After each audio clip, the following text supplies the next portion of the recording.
Olá, olá, queridos! Você está em clima de Copa do Mundo, né? Seu safado, sua safada. Tudo bem, este vídeo é feito para você que não está acompanhando bulhufas da National Football League e quer saber mais sobre a NFL, né? Então vamos para mais um Por Dentro da NFL. E lembrando também, tem a nossa newsletter, tá? Vai ao ar amanhã cedo, então tá na descrição para você também receber os nossos vídeos, os nossos conteúdos no seu e-mail, caso você não lembre que existe a NFL, e eu vou te lembrando que existe a NFL. E vamos que vamos.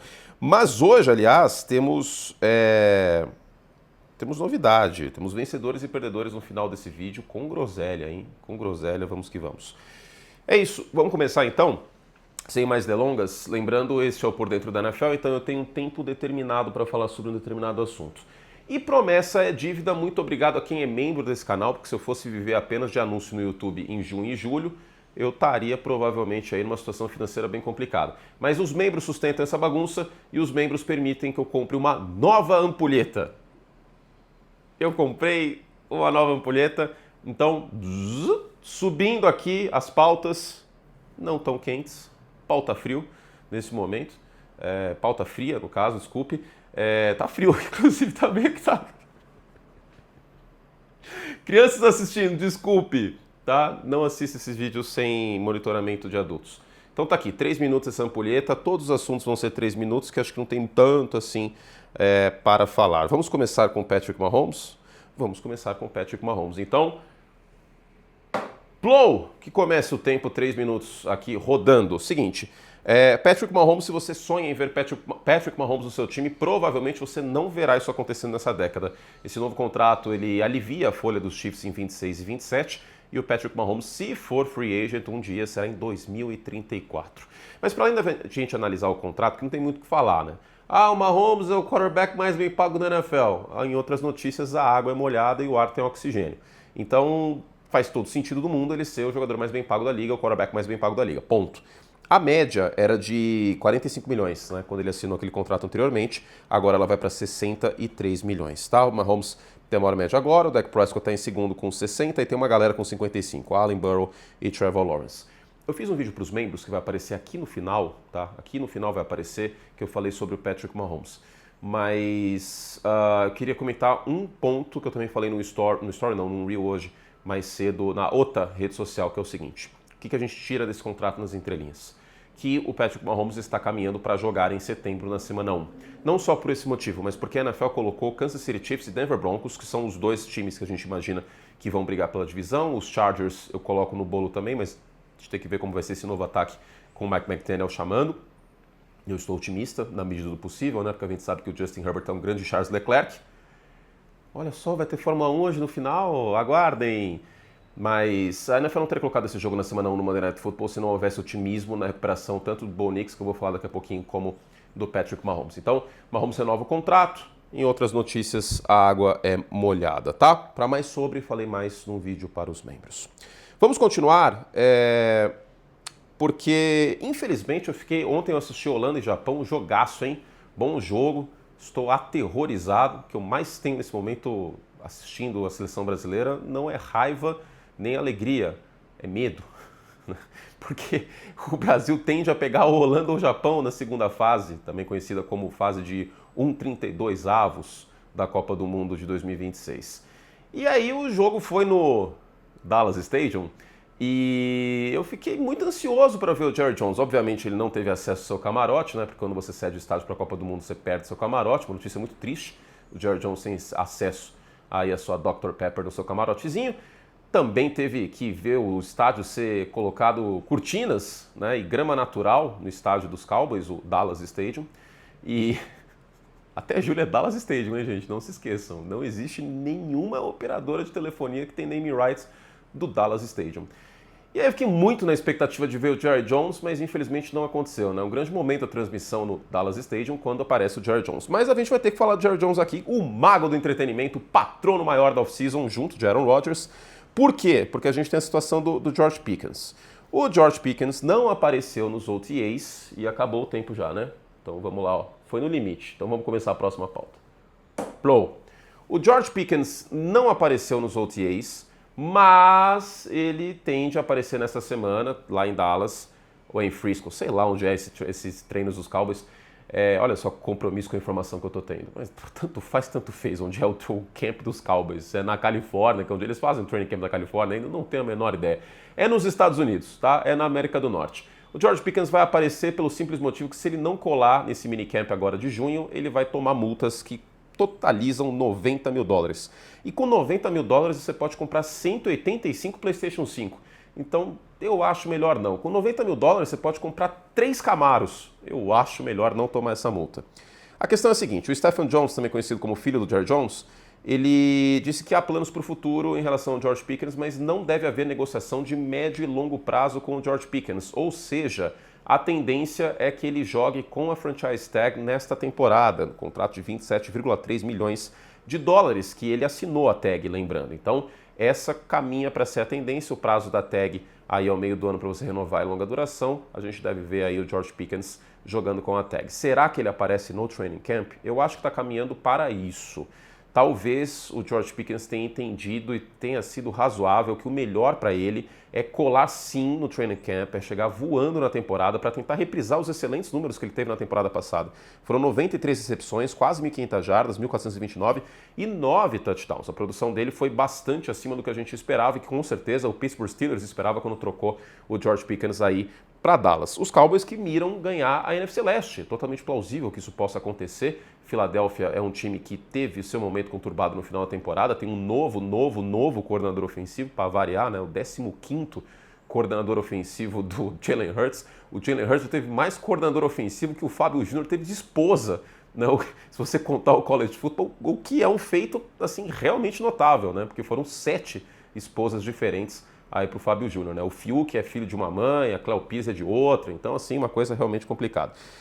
Então, os Cowboys eu acho que podem sim, quem sabe, ganhar a divisão. Isso passa por uma grande temporada do George Pickens, que eu acredito estará no Rio de Janeiro no final de setembro aí para jogar contra o Baltimore Ravens. Eu não acho que o George Pickens vai reprisar esses números, mas eu acho que ele tem tudo para passar das 1.000 jardas, honestamente, e tem tudo para passar das 70 recepções, e fazer uma temporada muito boa e aí ganhar um contrataço na próxima intertemporada. Mas vamos acompanhar, porque Rei do Gado pode ser reprisado e vale a pena ver de novo a qualquer momento, hein?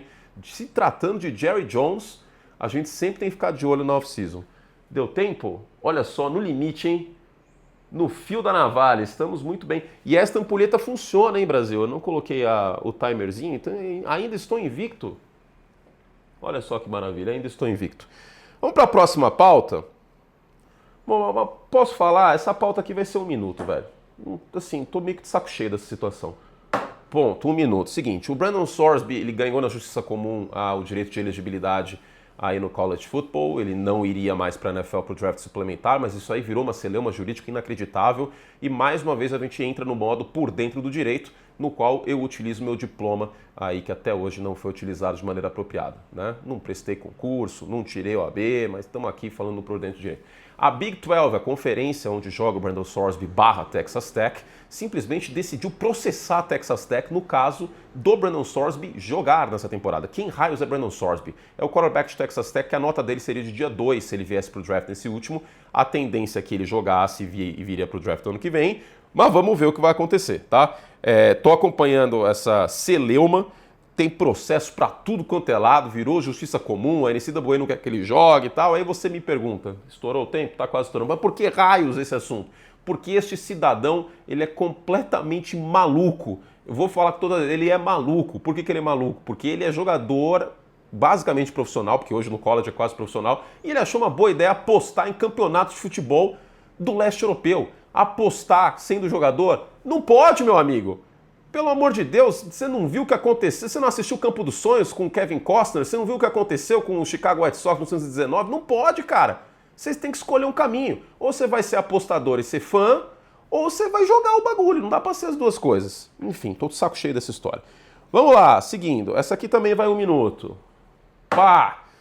Bo Nix tende a treinar, talvez não integralmente nessa próxima semana, mas o Bo Nix deve treinar com os Broncos no minicamp. Sean Payton, de contrato renovado, merecidamente contrato renovado, recolocou o Denver Broncos nos trilhos e como um candidato à próxima temporada. Aliás, é muito gostoso ver os Broncos nos playoffs, né? Sempre uma atmosfera muito legal, o Mile Stadium, como foi na última temporada, inclusive. E segundo o Sean Payton, o Bo Nix está no passo para ser um jogador que treinará integralmente no training camp, no final de julho. É uma excelente notícia, considerando a gravidade da lesão no tornozelo que ele sofreu aí no final da temporada passada, em janeiro, contra os Bills. No final do jogo, inclusive, não pôde jogar, infelizmente, a final da AFC contra os Patriots em casa. Então essa é uma boa notícia. E aí vale lembrar o que eu falei no vídeo para os membros sobre o Mahomes e o que eu falei no tópico do Mahomes, né? Já vai estourar o tempo. A NFL não colocaria Broncos e Chiefs na semana 1 se os dois não estivessem no passo para jogar. Ninguém, absolutamente ninguém quer ver Justin Fields e Bo Nix, por exemplo. Né? O Fields é o quarterback reserva dos Chiefs. Se você não soube dessa informação, estou te passando agora, só que informação maravilhosa. Então, vamos ficar de olho nisso, mas é uma boa notícia. Seguindo, falando em minicamps, o que a gente pode esperar dos minicamps? Aqui eu vou precisar de 3 minutos, porque essa aqui vai ser um pouquinho mais longa para eu citar outros pontos. Né, Tom? Seguinte, a gente tem a situação do George Pickens, tá? Como ele treina, se ele vai aparecer de fato em todos os treinos, mas a tendência é essa.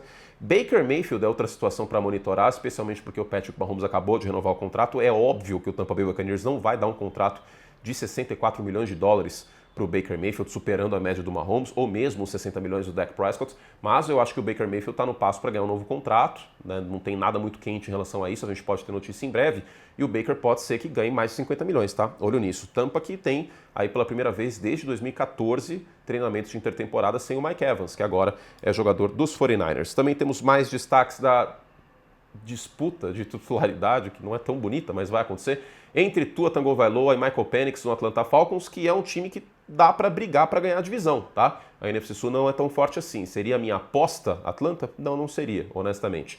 Mas eu consigo ver a Atlanta vencendo essa divisão. Para ser muito sincero, os 4 times podem vencer, tá? Não descarte o New Orleans Saints. E também tem o início do trabalho do Justin Herbert com o Mike McDaniel, né? O nosso querido Nerdola, que estava no Miami Dolphins, deve dar uma ênfase muito forte no jogo terrestre, que é o amor da vida do Jim Harbaugh, né? Jogo terrestre e trincheiras. O Herbert vai ter de volta seus 2 offensive tackles e agora um novo coordenador ofensivo, tá? Vale lembrar, o Joe Alt, tá? O Rashawn Slater machucou no ano passado e aí foi bem difícil a vida do Justin Herbert, o nosso Charles Leclerc da NFL, que é pulso fraco e é azarado. Por isso ele é o Charles Leclerc da NFL e é bonito também, né? Então tem isso, os dois são muito bonitos. É isso? É isso, deu 3 minutos, Tom. Estamos com poucas pautas nessa semana, mas eu tenho que fazer vídeo, Tom. Porque se eu não fizer vídeo... Olha ele aqui, pra vocês acharem que eu não tô maluco, ele tá ali sim, ó. Olha lá. Se eu não fizer vídeo, as pessoas não vão assinar o Like Plus. E aí faz como? Pra sua ração? Sua ração é cara. Sua ração é gastrointestinal. Pois é. Vamos então aproveitando... Opa! Vamos então aproveitando agora... Pode sumir aqui, ó. Sumiu tudo. Vencedores e perdedores da Fórmula 1 e da Copa do Mundo. Absolutamente ninguém pediu por isso. Eu não tenho literalmente nada mais para falar sobre a NFL, a não ser prisões e tragédias que eu honestamente não estou afim de falar, né? Se vocês quiserem procurar sobre, infelizmente temos notícias sobre isso o tempo inteiro. Então, como eu não quero ser o Datena, nesse aspecto, a gente vai falar de vencedores e perdedores, que é um tema que eu gosto bastante. Separei 3 vencedores e 3 perdedores da Copa e da NFL. Vamos começar, não precisa mais de ampulheta, né? Vamos começar com vencedores aqui. Tem 2 da Copa e 1 da Fórmula 1, tá? E aí perdedores tem 2 da Copa e 1 da Fórmula 1 também. Mas tem um bônus da Fórmula 1. É isso. Primeiro vencedor, o Hendrick, né? Porque ele não tem entrado no último jogo. Se ele tivesse entrado, não tinha feito absolutamente nada, que era uma possibilidade contra Marrocos. Inclusive, que drama do cacete, hein? Pô, se o Brasil empata com o Cabo Verde, já tacar fogo na Granja Comari as pessoas. Calma aí, velho. O Brasil quase empatou com a Turquia no primeiro jogo de 2002. Pô, pelo amor de Deus, cara. A Argentina perdeu para a Arábia Saudita na última Copa. Parece que o mundo tá acabando. Não somos favoritos, mas vamos acreditar. O papel do torcedor é acreditar. Vamos ser clubista, pô. Pelo amor de Deus. Inclusive, falando em Argentina, queria fazer um outro parênteses. É inconcebível um brasileiro torcer para a Argentina na Copa do Mundo. Inconcebível, cara. Existem exceções, claro, né? Por exemplo, sei lá, a namorada do cara, Argentina, ou sei lá, velho, o Meligeni, que nasceu lá, veio aqui pro Brasil, ama os 2 países, tá tudo certo. Mas se você nasceu aqui e você torce pra Argentina, não é possível, cara. Não é possível, não tem justificativa pra isso. Não tem justificativa pra isso. E o Hendrick sai como um vencedor, vamos ver o que vai acontecer no próximo jogo contra o Haiti, né? Também se o nosso glorioso menino Ney vai jogar, o Odell Beckham Jr. do futebol. mas o Hendrick sai como tremendo vencedor porque ele não entrou. Ou seja, ele não precisou mostrar serviço e aí ele sai com a reputação ilibada em relação a esse vexame que foi empatar com o Marrocos. Não é vexame empatar contra Marrocos, né? É uma das melhores seleções aí da África e tá tudo certo. Seguindo, Copa com 48 times. Mais um vencedor aqui. Porque eu estava pessimista. Assim como as pessoas estavam pessimistas em 98, quando saiu de 24 para 32 times. Eu estava muito pessimista, mas o verniz Copa do Mundo é uma coisa muito poderosa.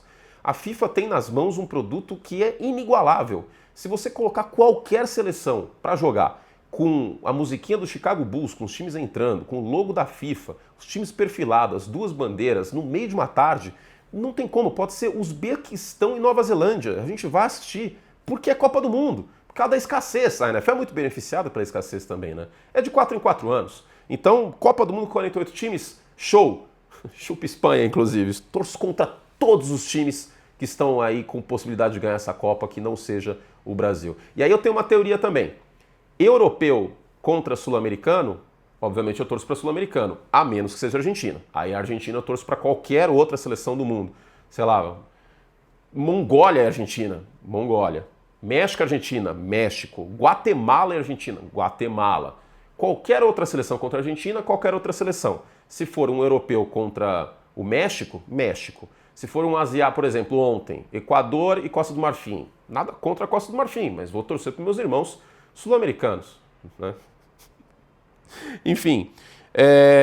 E você que aposentou Lewis Hamilton, seus safados, o tempo é senhor da razão. O tempo é senhor da razão. Eu só gostaria de dizer essa frase. Mais um vencedor também, o fã que disse para Lewis Hamilton, não se esqueça de quem você é. Eu confesso que eu chorei algumas vezes no final da corrida, eu chorei quando eu vi esse reel também, e ainda bem que eu não tenho nenhum compromisso aí em ser isento em relação a isso. O Lewis Hamilton é talvez meu maior ídolo na atualidade, continua sendo, tem o carrinho dele aqui inclusive. E eu, como eu não comento Fórmula 1, eu posso ser clubista à vontade em relação a isso. Mas diga-se que o Max Verstappen continua sendo o melhor piloto da Fórmula 1. Antes que os fãs do Max comecem a encher meu saco, eu trago verdades aqui para vocês também. Perdedores, o Rafinha, né, que desde aquela entrevista com o senador Romário, ele basicamente amaldiçoou a carreira, né, antes do jogo da Argentina, não fez absolutamente nada. Paquetá, não sabia que tinha jogado, confesso que não ouvi o nome dele na voz do EV. Aliás, que orgulho de ver o Everaldo Marques narrando o jogo aí da seleção brasileira na Copa do Mundo. Fiquei muito feliz, cara. Fiquei muito, muito feliz pelo EV, uma pessoa que merece muito. E para terminar, perdedor Charles Leclerc. Né? Charles Leclerc, impressionante como é o Justin Herbert da Fórmula 1. Porque quando não é culpa dele, acontece alguma tragédia. Às vezes é culpa dele também e dá um azar lascado. Basicamente, deu um problema na Power Steering, que poderia ser traduzido como direção elétrica, no fundo, né? E aí ele perdeu o contato do carro. E no sábado, eu confesso que não vi nada sobre telemetria e tal, mas foi dito no sábado, o Martin Brundle disse isso na transmissão inglesa, inclusive. Foi dito no sábado, pelo que me disseram, né? Eu estava vendo no Sport TV, mas parece que o Martin Brundle na hora falou que era trigger happy, né? Que o acelerador estava mais forte do que deveria ali naquela curva. Aquela curva é traiçoeira, é a curva 3 de Barcelona, uma curva que você não é pé embaixo o tempo inteiro, né? Você tem que dosar o acelerador, senão você perde a traseira. Foi o que aconteceu ali, ele estava também na parte suja da pista. Aliás, mais uma vez na parte suja da pista, como aconteceu em Mônaco, que ele perdeu o controle do carro. Então, o nosso Charles Leclerc, o Justin Herbert da Fórmula 1, ele é bom pra caramba, ele é talentoso pra caramba, mas é pressão baixa e não dá pra ser campeão do mundo ou campeão do Super Bowl se você não tem um parafuso a menos e se você não é meio maluco com vontade de vencer. Falta vontade de vencer pra Justin Herbert, vocês sabem disso. Você fã dos Chargers, é inegável que ele é talentoso pra cacete, é inegável que talvez ele possa ser MVP. Você, torcedor do Leclerc, ele é rápido pra cacete. Mas você vai ter que concordar comigo que nos dois casos falta vontade, falta, como diria o professor Luxemburgo, estar apontado pro Shell. Terminamos mais um Por Dentro da NFL com muitas barbaridades. Eu vou dar uma olhada depois no Analytics do YouTube e se a atenção de vocês, se a retenção naufragou no final do vídeo, quando eu fiz um vencedores e perdedores aleatório, eu não farei mais. Mas se ela se manteve, aí eu faço nos próximos. Temos aqui vídeo para membros. Falei sobre o draft dos Packers e falei sobre o novo contrato de Patrick Mahomes. Assina o Like Plus, financia a ração dos meus gatos, fizemos todo o estrago que podíamos. Um beijo carinhoso e até a próxima. Nessa semana tem estádios da Copa de 94. O que aconteceram com eles? Tem muitos estádios que eram da NFL. Beijinho, beijinho. Tchau, tchau.